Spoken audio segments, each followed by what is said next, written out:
werd geknutseld. Tenminste.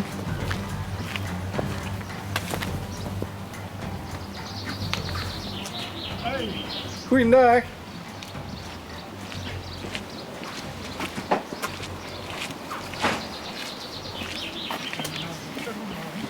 Goed op vakantie?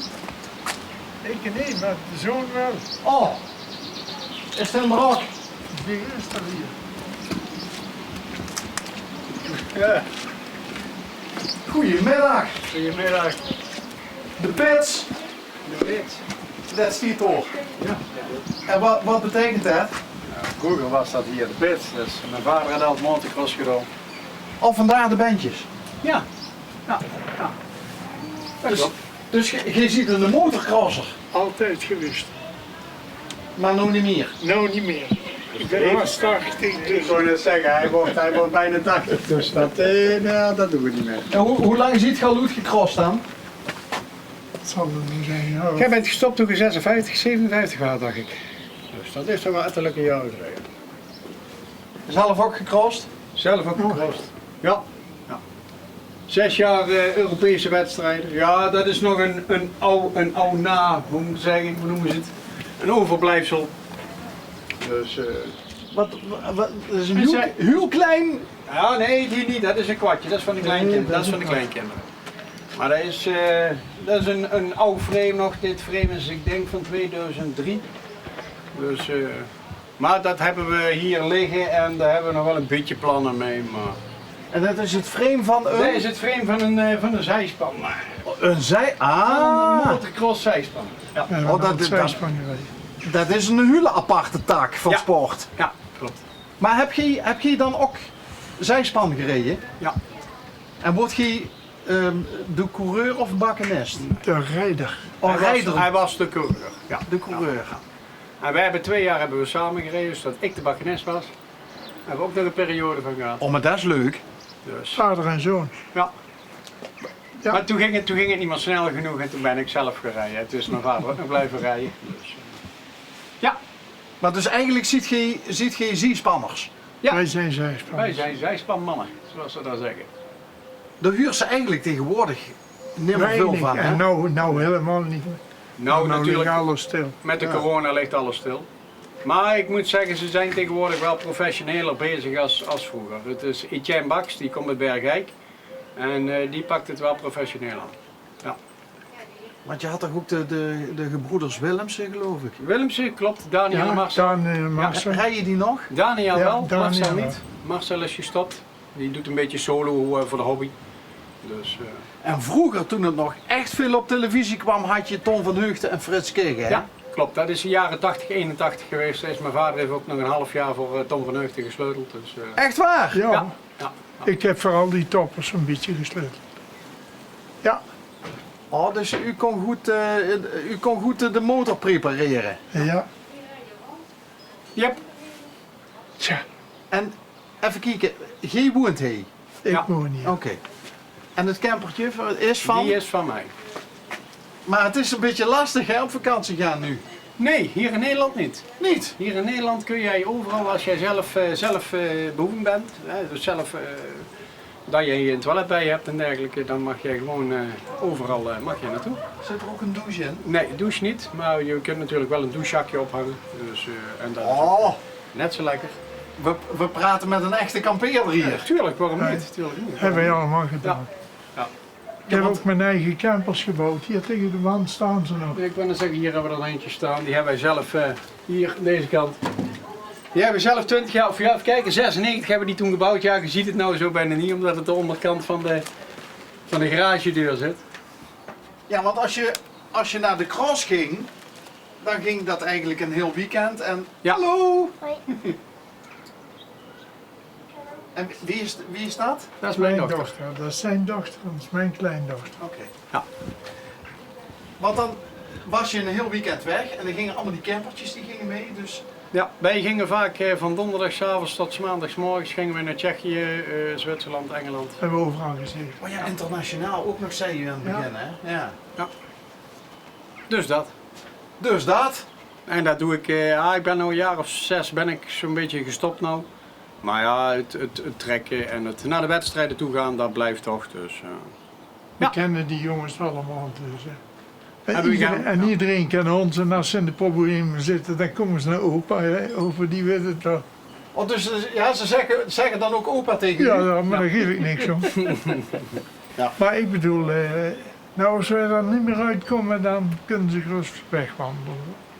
Dus ondanks de voortschrijdende technieken en weet ik wat allemaal, Je blijft bij.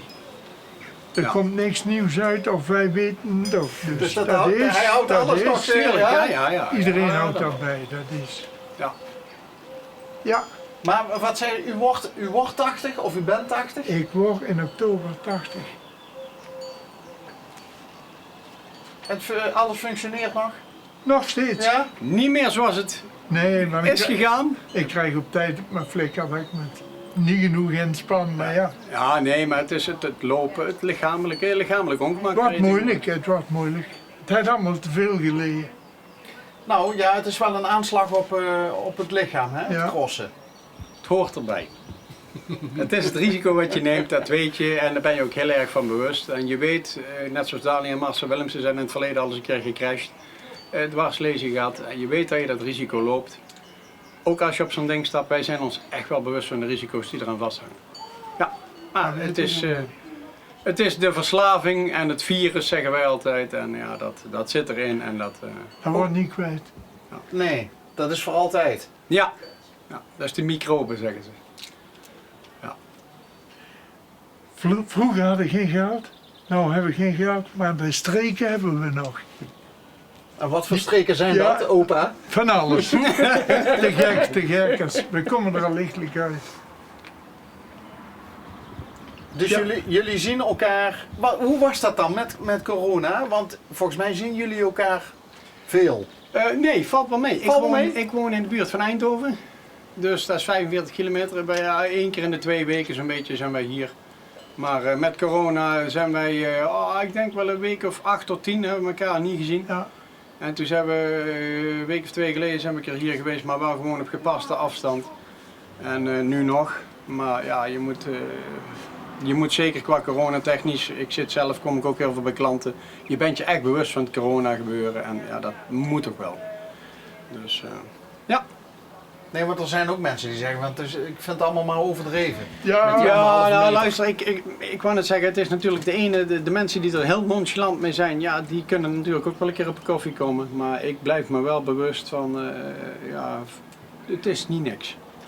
Kijk, het kan ook wel eens opgeblazen worden, hè. Media, er wordt ook wel eens, de ene is er heel erg op gefocust van, ja, het is heel druk en dan schijnt dat achteraf niet zo te zijn.